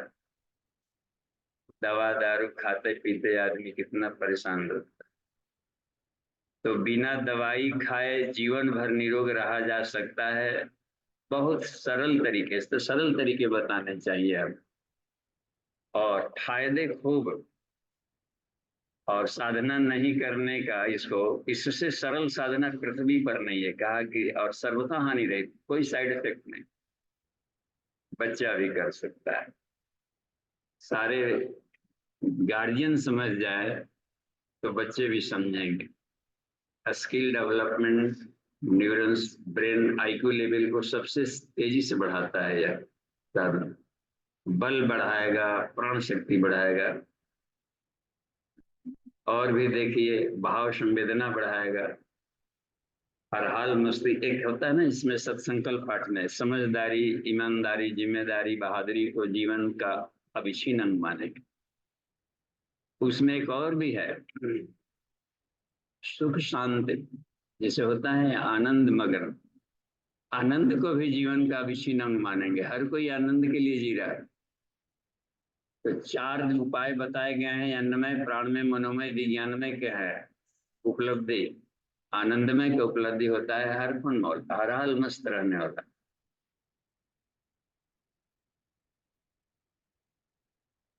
धन है तो धन के में भी मस्ती है राजा हरिश्चंद्र, और धन छीन गया तो स्मशान घाट पर भी वो मस्त है, हर फन मौला है। देखिए तो ये मिल जाए जीवन में तो मजा आ जाए। हर हाल मस्ती ये प्रदान करता है। तो ये बहुत ही बढ़िया है। और शुरुआत कहाँ कर, एक बार पूछा था इन्होंने, दुबे जी ने। तो हमें शुरुआत करना चाहिए छोटी छोटी साधनाओं से।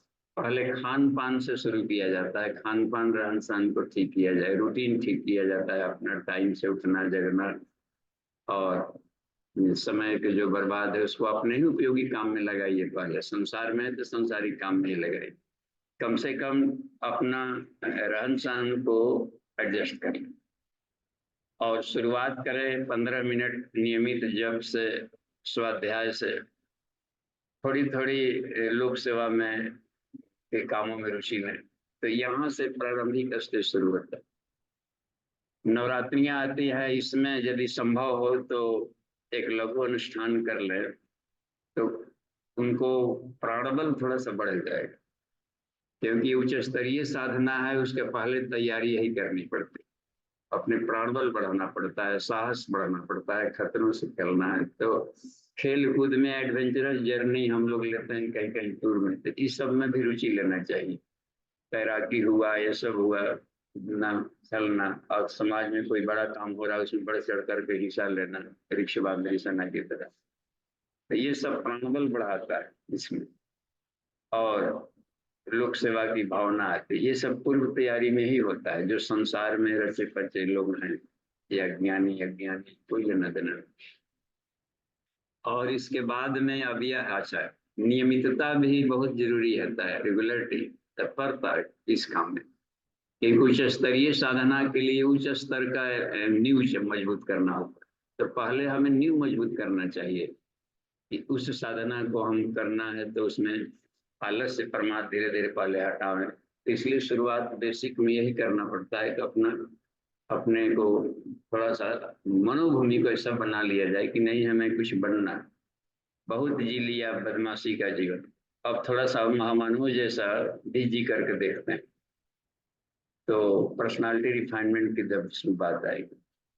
तो ठीक है, हम देखते हैं कि प्रश्नोत्तरी हम लोग शुरू करें इस कक्षा में। और विष्णु आनंद जी एक रोल मॉडल है, पंचकोश साधना के उनका ये, तो उनसे हम लोगों को प्रेरणा मिलती रहती है। तो नितिन जी देखिए, तो प्रश्नोत्तरी शुरू करिए। जी बाबूजी, एक प्रश्न आया है। ये इनका इनका नाम नहीं आया बाबूजी, इनका ये ओप्पो करके कुछ लिखा है। ये भैया पूछते हैं कि पंच कोशीय साधना से बच्चों को कैसे पढ़ाया जाए।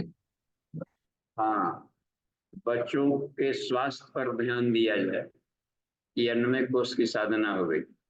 गर्भ में भी शिशु के रूप में पल रहा हो गर्भ में, उस समय भी माँ उनके स्वास्थ्य का ध्यान दे, अपने स्वस्थ स्वास्थ्यवर्धक भोजन ले।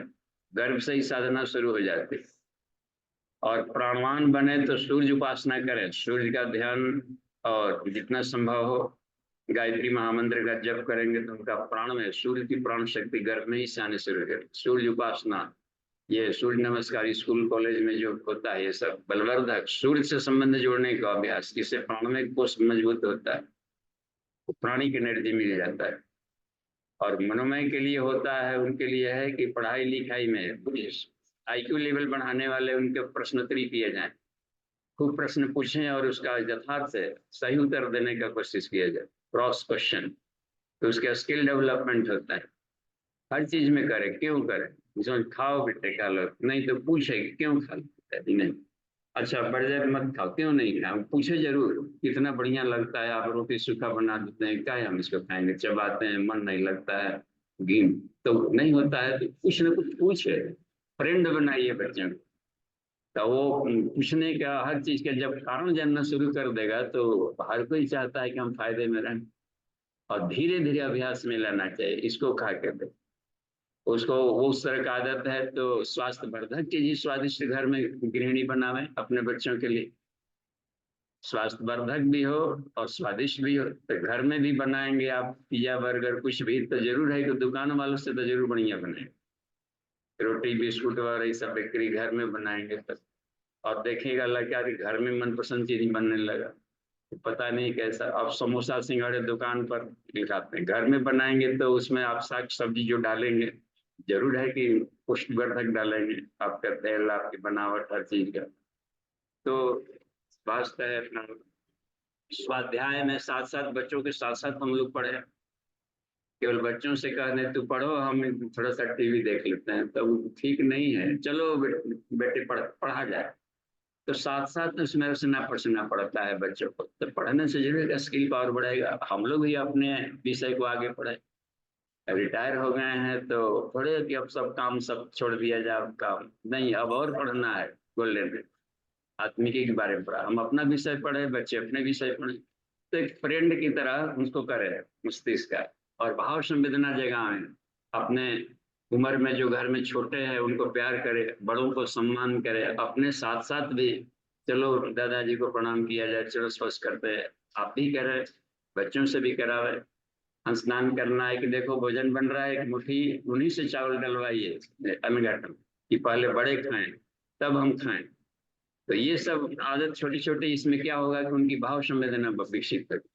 पौधे लगावे तो मत कहीं हमने लगाया, तो तुमने तुम्हारा पौधा है, चलिए समाचार पूछा जाए, आज सिंचन किए हैं नहीं, पटाए हैं कि नहीं, मम्मी उधर काम कर रही है, चलो बेटा हम लोग झाड़ू लगा लेते हैं गार्डन में, थोड़ा सा करे जाए, पौधे पटाते हैं, कुछ ना कुछ है साथ में। तो उनको क्या होगा कि इको फ्रेंडली होगा, वो इको फ्रेंडली बनेंगे तो हेल्पफुल बनेंगे, तो उनका विज्ञान में कुछ मजबूत होगा, उसको कहते हैं भाव शरीर, भाव संवेदना थोड़ी सी बड़ी होगी, दूसरों के लिए सोचना, सेल्फिशनेस कम होगा, और सुख दुख में मस्त रहने की आदत सिखानी पड़ती। कोई बात नहीं, ऐसे हो गया तो ऐसा हो गया, तो देखो कितना फायदा हो गया, घाटे में ढेर सारा फायदा दिखवाई, कुछ भी जीवन में उतार चढ़ाव आता है तो बहुत फायदा हो गया, उसमें लापरवाही खत्म होगी, देखो कितना शिक्षा मिल गया, ऐसा हुआ ऐसे हुआ। तो ये सब रचे पचे, पंचकोश कोई बड़ा विषय नहीं माना जाए, अपने भीतर के 5 शरीर है, 5 शरीरों को मजबूत किया जाए, खत्म।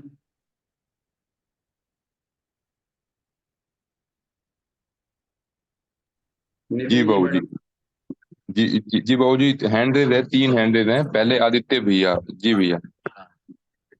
बाबूजी प्रणाम। जी प्रणाम। बाबूजी ये जो नौली मुद्रा है इसमें गहराई आने से क्या ये किडनी और लार्ज इंटेस्टाइन को स्टिमुलेट करता है क्या? क्योंकि कई बार ऐसा फील हुआ है कि एकदम से नौली की 2-3 बार क्रिया करने के बाद कि वॉशरूम जाने का एकदम से वो हो गया, मतलब वो मोशन एकदम बना। पहले ऐसा कुछ नहीं था, फिर नौली करते ही एकदम जाना पड़ा। हाँ, तो वो ये नौली अलग प्रकार की है जो महामुद्रा के साथ आप कर रहे हैं। ये सारे शरीर के सभी संस्थान को एक साथ वो स्टिमुलेट करता है। 72,000 नाड़ियों को एक साथ क्लीनिंग करता है, चक्रों को भी जगाएगा, ग्रंथि भेदन करेगा, सारे हार्मोनल सिस्टम पर एक बार प्रभाव डालता है। ये अलग प्रकार का है, इसको हमने इसमें महावेद की प्रक्रिया में उसको जोड़ा है। तो ये सबको स्टिमुलेट करेगा एक साथ जी। ठीक है। और इसकी फ्रीक्वेंसी मतलब कितनी रहनी चाहिए? ऐसा कुछ वो तो नहीं कि मतलब दिन में 3 बार साइकिल की जाए और शाम को 3 बार, तो ये इनफ है? नहीं, सिर्फ सुबह एक बार कर लीजिए, उसी समय 3-4 कर लीजिए तो दिन भर के लिए हो गया। कुछ दवाई हाई डोज वाली होती है, उसको 3-4 बार नहीं खाया जाता। हाँ, कुछ है कि पर डे सिर्फ एक ही ड्रॉप लेना है, तो वो अधिक है। नहीं तो ढेर सारे पेट में मल रहेगा, उसमें गुल घुमाएंगे टमाटो पर, उसमें दिक्कत ही आएगी सब। तो सुबह में ही केवल कर ले, कैसे मंजन एक बार कर लेते हैं, दिन भर के लिए हो गया छुट्टी। तो ऐसे ही वो है, वो बहुत हाई वोल्टेज का है। तो जी है जी, सुबह जी में ही बाबू। कर। हाँ, हर पोस्चर में 3-4 राउंड कर ले, हो गया। जी बाबू जी, धन्यवाद। चलिए, विष्णु आनंद जी जी का हैंड। जी हाँ, प्रणाम बाबूजी। प्रणाम। हाँ बाबूजी, वो स्कूली जो बच्चों का था ना, वो ओप्पो A54 ने मेरे लिए प्रश्न किया था, तो उसके लिए जवाब है कि अभी जो है ना, बच्चों के लिए अब एनसीईआरटी भी पंचकोश विकास पे काम कर रहा है। एनसीईआरटी जो है एक सिलेबस ला रहा है, जिसमें बच्चों को संतुलित भोजन, पारंपरिक खेल खेलने एवं कसरत और योग का उसमें उनको प्रशिक्षण मिलेगा। ये 2023 और 24 के लिए ये जो है प्रपोजल आया है। उसमें जो उस प्रपोजल में जो दिया गया है वो ये है कि योग के जरिए बच्चों को सही ढंग से सांस लेना सिखाया जाए। इससे क्या होगा, बच्चों का उच्चारण सुधरेगा और उनका इंद्रिय विकास सही होगा। दूसरा है कि स्कूल में रोज कहानियां, गीत, लोरी, कविताएं, प्रार्थनाएं सुनाई जाएंगी। इससे बच्चों में संस्कृति के लिए समझ विकसित होगी। तीसरा, स्कूल में पढ़ाने का तरीका ऐसा होगा कि बच्चों का शारीरिक, मानसिक, बौद्धिक और आध्यात्मिक विकास। इसके लिए उन लोगों ने अन्नमय कोष में जो ये आया है प्रपोजल, उसमें अन्नमय कोष में शारीरिक विकास, फिटनेस, लचीलापन, ताकत और इसको जो बढ़ाएगी, उसको लिए जो जीवन में आदतें चाहिए ना, वो बच्चों में डेवलप किया जाएगा स्कूल में। सेकंड, प्राणमय कोष में जो उन्होंने रखा है पंचकोश में, कि जीवन ऊर्जा विकास से संबंधित है। तो जो पाचन है, श्वसन है और तंत्रिका तंत्र सुचारू रूप से काम करे, इसके लिए वो पंचकोश के अभ्यास को ला रहे हैं। तीसरा है मनोमय कोष, उसमें जो मानसिक और भावनात्मक जो विकास है ना, उसको रखा गया है बच्चों के लिए। उसमें जो है नकारात्मक भावनाओं को संभालना, बाबूजी ने घरेलू अभ्यास पे डाले हैं। ये पूरा सिलेबस आ रहा है इसमें एनसीईआरटी के लिए। चौथा है विज्ञानमय कोष, इसको उन लोगों ने बौद्धिक विकास से संबंधित रखा है, जिसमें चेतना, तर्क, भाषाई कौशल, जो बाबूजी ने हमें प्रकाश डाला है कि तर्क ऐसा क्यों होता है। और पांचवा है आनंदमय कोष, जिसमें उन लोगों ने प्रेम, करुणा, सौंदर्य और खुद को जानना रखा है। आप इसको सर्च कीजिएगा एनसीईआरटी के 2023-24 के प्रपोजल के लिए। ऑलरेडी इस पे काम चल रहा है और एनसीईआरटी में आ रहा है। प्रणाम। प्रणाम ये बाबूजी। देखिए जी, प्रणाम। देखिए कितनी अच्छी बात है। और दूसरा कोई ऑप्शन भी नहीं है। हर स्कूल कॉलेज में पहले ऋषि परंपरा में ये कंपलसरी विषय रहता था, क्योंकि जिस उद्देश्य के लिए आए, केवल एकांगी विकास न हो, उसके शारीरिक, प्राणिक और बस ऊर्जावान भी बच्चा बने, बलवान बने, स्वस्थ रहे और तेज बने, ब्रिलियंट बने और राष्ट्रहित, राष्ट्र प्रेम से बने, मातृ पितृभक्त बने, राष्ट्र प्रेमी हो। उसी को विज्ञान में कुछ कहते हैं। और हर हाल मस्त रहे, कहते हैं ना, आनंद प्रसन्नता पूर्वक फांसी पर चढ़ते थे, शहीद होते थे लोग। तो ये हुआ करता है कि हर हाल मस्त रहने वाला। तो ये टेक्निक आनंद के लिए खेलकूद, अब दूसरा ऑप्शन भी तो नहीं है। अच्छा, योग, योग को जोड़ने हैं तो हम लोग क्या कर दिए थे कि योग को केवल शारीरिक मान बैठे थे उधर, जबकि योग होता है पांचों कोषों को बढ़ाना, रिफाइन करना, पांचों शरीरों को। केवल एक शरीर बढ़ा लिया में ठीक किया, मान लीजिए कि पहलवान बन गए और बुद्धि नहीं बढ़ा है, तो दूसरों का खूंटा उखाड़ेगा, कहा तो उखाड़ देंगे, आप देखते हैं क्या करेंगे, इसी बकता चलेगा और तहस नहस करेगा, उग्रवादी भी बन सकता है। इसलिए पांचों शरीर का बैलेंस डेवलपमेंट बहुत जरूरी है। बलवान होने के साथ साथ ज्ञानवान भी बने, भाव संवेदनशील बने, तब जाकर उसको हनुमान जी की तरफ पीड़ा निवारण संकट मोचन बनेगा। तो ये रहा कि तो ये बहुत जरूरी है कि एक हॉलिस्टिक हेल्थ जिसको कहा जाता है, हॉलिस्टिक पांचों शरीरों का स्वस्थ रहना। जी जी बाबूजी। बाबूजी, अभी आपने जो नोली क्रिया के विषय में जो बताया, तो जो महामुद्रा में जो नोली जो क्रिया की जाती है और जो नोली क्रिया जो सामान्य जो नोली क्रिया का जो प्रचलन जो है, तो उन दोनों में जो है क्या अंतर है उन दोनों में? हाँ, एक है कि घुटने पर हाथ रखकर झुक गए और केवल पेट को नौली कर रहा है, तो सिर्फ पाचन प्रणाली को ठीक रखेगा, उसकी पहुंच सिर्फ पाचन प्रणाली तक है, और उसमें आपको लगेगा कि केवल इसको करके हम पेट की सफाई के लिए कर रहे हैं। इसमें ईड़ा पिंगला सुषुम्ना यदि आप खास पोस्चर में कर रहे हैं ना, और नाड़ियों का, तो इसमें ग्रंथि भेदन भी हो रहा है और आध्यात्मिक पांचों शरीरों के साथ ये कर रहा है। महाबंध भी लगा रहे हैं इसमें, अस्थिर भी रख रहे हैं, केवल घुमा नहीं रहे हैं इसमें। आप महाबंध लगा लिए तो समझिए कितना काम कर रहे हैं, स्थूल सूक्ष्म कारण शरीरों के लिए बन गया वो। ग्रंथि भेदन कर रहे हैं, इसका मतलब होता है सभी तरह की गांठें खुल रही है। आप कुंभक में जा रहे हैं, केवल क्रिया नहीं कर रहे हैं, उसमें झुक करके और फॉरवर्ड बेंडिंग में कुंभक में जा रहा है, तो शरीर के जितने भी डिजीज हैं एक साथ भस्म होंगे, न कि केवल पेट वाला। तो ये इसका अलग पोस्चर होता है, इसलिए बैठ कर ही किया जाता है, और उसके अलग मुद्राएं हैं महामुद्रा जी के अंतर्गत। हाँ जी जी। तो वो बाबूजी जो खड़े होके करते हैं, तो हमें लगता है कि महाबंध और कुंभक तो उसमें भी लग जाता है, पर जो ये पोस्चर अलग है, ये थोड़ा सा आगे झुकने वाला हो गया, पश्चिमोत्तान वाला हो गया, और वो थोड़ा खड़े होकर के हो गया, तो ये और एक भावनात्मक अंतर में दिखाई देता है हमें। हाँ। तो पर महाबंध और वो तो दोनों में लग रहा है। उसमें मेडिटेशनल कम है ना, उसमें स्थिरता नहीं मिल पा रही है, घुटने कर रहे जी। हैं तो हम्म। इसमें, जबकि मेडिटेशनल होना चाहिए और उसमें स्थिरता आनी चाहिए बीच बीच में। क्रिया के साथ में जो भावनाएं बन रही है, तो उस पोस्चर में आपका नहीं बन रहा है। इसमें पश्चिमोत्तानासन में देखिए एक पैर मोड़ा जाता है, उसमें सीवन में लगाई जाती है, इसमें सीवन वाली कोई भूमिका नहीं कर रहे हैं कुंडलिनी जागरण का। जी। उसमें सीवन में जा रहा है तो मूलाधार चक्र को वहां प्रभावित कर रहा है, हम्म। चक्रों का ताल्लुक नहीं बन पा रहा है आपका खाली। जी जी जी जी। ठीक है बाबूजी। बाबूजी हैंड रेज है राजेंद्र जी का। जी भाई साहब। जी बाबूजी प्रणाम। जी प्रणाम। बाबूजी, समाज में या पड़ोस में या जहाँ हम रहते हैं, उठते बैठते हैं, कभी कभी अनैतिक कार्यों का वहां पे विश्लेषण होता है या दिखाई पड़ता है या सुनाई पड़ता है, तो हम मतलब तो रखते नहीं, लेकिन वो चीज हमारे चिंतन में आ जाती है, बनी रहती है। उसको कैसे हटावें? हाँ, तो उसको हटाए मत, वो समाज के प्रति आप भाव संवेदनशील हैं, वो अच्छी चीज जी है। यदि अनगढ़पन के प्रति घृणा ना हो तो कैसे उसको हटाएगा, फिर अपने भी उसी में बह जाएगा। तो इसका जी मतलब होता है कि आप अनुशासन प्रिय हैं और पॉजिटिवनेस से, अच्छाई से प्रेम है। जी तो अब इसमें हमारी भूमिका क्या हो, तो हम जी अपने स्तर में सहयोग करेंगे हटाने में।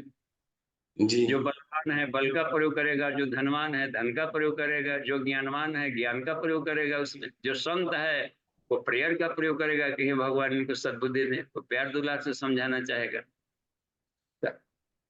बिगड़ने वाला नहीं, बिगड़ने समझाने की बात कसम तो खा सही ली, है, सुधरने लेकिन वाला वो नहीं सुधरते रहने का कसम खाए। जी, तुम लेकिन वो बिगाड़ने अपने मनन चिंतन में बना रहता है, उसको कैसे हटावें? उस गलत अनैतिक चीजों को अपने दिमाग से कैसे हटाया जाए? जैसे हाँ स्वाध्याय करते समय वो चीजें दिमाग में आती रहती हैं कि उसने इस तरह की चीजें कही, हमसे नहीं कही लेकिन किसी से कह रही है समाज में, तो वो चीजें हमको बार बार दिमाग में अटैक करती है। हाँ, तो अटैक करती है तो मन को खींचे मत, उस विषय के बारे में जा सोचे, उसी पर त्राटक करें। जी उससे मुंह मोड़ करके कुछ अधिक नहीं पालेंगे आप, आंख मूंद लिया, इसलिए कि नहीं, इस पर सोचो। यह माइंड का एक आवश्यक हिस्सा है। मन के दो भाग होते हैं, एक लौकिक मन, एक आत्मिक मन, जी एक संसार से जुड़ा मन, एक होता है आत्मा से जुड़ा मन। तो जी हमें संसार से जुड़े मन को भी सही दिशा देनी है कि उसमें फिर मैत्री, करुणा, मुदिता और उपेक्षा, इन 4 प्रयासों से सांसारिक मन को शुद्ध किया जाता है। जी जी और आत्मिक मन में तब स्वाध्याय लगेगा। इन सब के लिए हम अपना तेज क्यों करें? संसार परिवर्तनशील है, नष्ट होता है, वैसे भी हर कोई अपने ही ढंग से भी बरतेगा। हम अपना लाइफ क्यों बर्बाद करें? हम अपने समय को अपने विकास में लगाएं, और जितनी अपनी भूमिका है समाज में, उतनी भूमिका में हम काम करते रहें। जी जी हाँ, तो मुंह न मोड़ा जाए, उसके बुद्धि के समाधान खोजे जाए। जी जी जी बाबूजी प्रणाम। जी, धन्यवाद। जी बाबूजी, अगला प्रश्न शांतिलाल जी का है। भाई साहब पूछते हैं कि जप और ध्यान साथ कैसे करें? गुरुदेव ने जप को ज्यादा महत्वपूर्ण बताया, जबकि पंचकोश में हम ध्यान पर ज्यादा जोर देते हैं। हाँ, तो उसमें देखिए, पूज्य गुरुदेव का एक लेख है, जप और ध्यान की समन्वित प्रक्रिया। शुरू में अलग अलग इसलिए रखते हैं कि अभी माइंड अभ्यस्त नहीं है कि हम जप करते रहें और खाना भी खाते रहें, जप करते रहें, गाड़ी भी ड्राइविंग करते रहें, जप करते रहें और काम भी करते रहें। तो पहले इसलिए अलग अलग कर दिया जाता है कि पहले जप कर लो, फिर जाकर करो। जब अर्जुन जैसा मजबूत हो जाएंगे तो हे अर्जुन, तुम हमारा स्मरण जप भी कर और युद्ध भी कर साथ में। जब हनुमान जी बन जाएंगे तो हनुमान भक्त ऐसे माला घुमा ना पाए, उनको कहाँ फुर्सत है राम काज किए बिना। देवर्षि नारद बन गए तो उसको कहाँ फुर्सत है कि बैठकर हम ध्यान लगाएं। वो ईश्वर को हर काम में देख रहा है। तो एडवांस स्टेज आते आते सब व्यवस्था बनती जाती है। तो हमें ऑल इन वन सीखना पड़ेगा धीरे धीरे।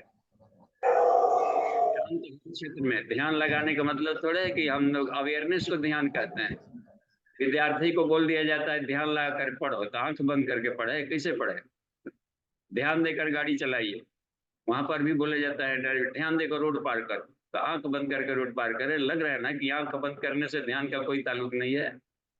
अवेयरनेस को ध्यान करते हैं, इसलिए गुरुदेव जोर दिए कि हर चीज में अवेयरनेस रखो। तुम क्या खा रहे हो, क्या सोच रहे हो, किनसे बोल रहे हो, क्या कर रहे हो, क्यों? अवेयरनेस को बढ़ाएंगे तो ध्यान में जीवन, अब ध्यान से ही सब जीवन को पाया जाता है, लक्ष्य को। इसलिए कहा कि सबसे बड़ी भूमिका है ध्यान की, और नीचे से लेकर ऊपर तक इसकी पहुंच है। आत्मा का ध्यान करो, देख रहे हैं ना, वहां भी आत्मा में भी ध्यान शब्द आ रहा है। तो ध्यान में यानी होता है मनन चिंतन के प्रोसेस। तो इस तरीके से है, किसी भी बिंदु को हम सजगता पूर्वक करेंगे तो बढ़िया होगा। वो तो एक टेक्निक है, एक साइंस है ध्यान, जिसके माध्यम से हम किसी भी काम को बढ़िया से परफॉर्म करते हैं। किसी भी विषय पर लंबा गहराई से सोच सकते हैं, तो उसमें रिसर्च कर डालेंगे। तो जो भी हम क्रियाएं करें, क्रिया के साथ भावना, देखते हैं हर चीज में, कर्मकांड में भी जोड़ दिया है, क्रिया के साथ भावना करें, भावना वहां पर ध्यान हो गया है ऐसा। तो ठीक है, लगता है कुछ क्लियर हुआ होगा नितिन जी। जी जी जी बाबू। हाँ, अब जब लक्ष्य पा लिया जाता है उसका, तो ध्यान की भी भूमिका खत्म। आंख न मूंदूं, कान न रूंदूं, कबीरदास की तरह हो जाएगा। तो अपने आप ही ध्यान की जरूरत नहीं पड़ेगी, क्योंकि अब जीवन का अंग बन जाता है वो चीज। तो सहज समाधि की अवस्था आने लगती है। और जब को भी, यानी जब को अधम कहा गया है, प्रारंभिक अवस्था में रखी जाती है चीज। किसी भी चीज को, अपने सब्जेक्ट को बार बार स्मरण करने को जप कहते हैं। बस रिपीट एंड रिपीट, बार बार मनन चिंतन करना किसी चीज का, तो उसके मैग्नेटिज्म से साधक मैग्नेटाइज हो जाता है, चिमकत्व भर जाता है। पुनरावृत्ति कहा जाता है इसको। जो 7 बार पाठ करते, देखते ना हर जगह इसमें लिखा हुआ है, कहाँ कम है, चालीसा में भी है तो 7 बार। हनुमान चालीसा में जो 7 बार पाठ कर, देखते। तो सत का अर्थ लिखा है गुरुदेव ने कि सहस्रार चक्र में, यानी तुम्हारे ब्रेन के सारे न्यूरॉन्स इस कॉन्सेप्ट को एक्सेप्ट करने लगे। जी जी जी ठीक है बाबू जी, धन्यवाद बाबू। जी धन्यवाद। ओम शांति शांति शांति। समाप्ति। प्रणाम।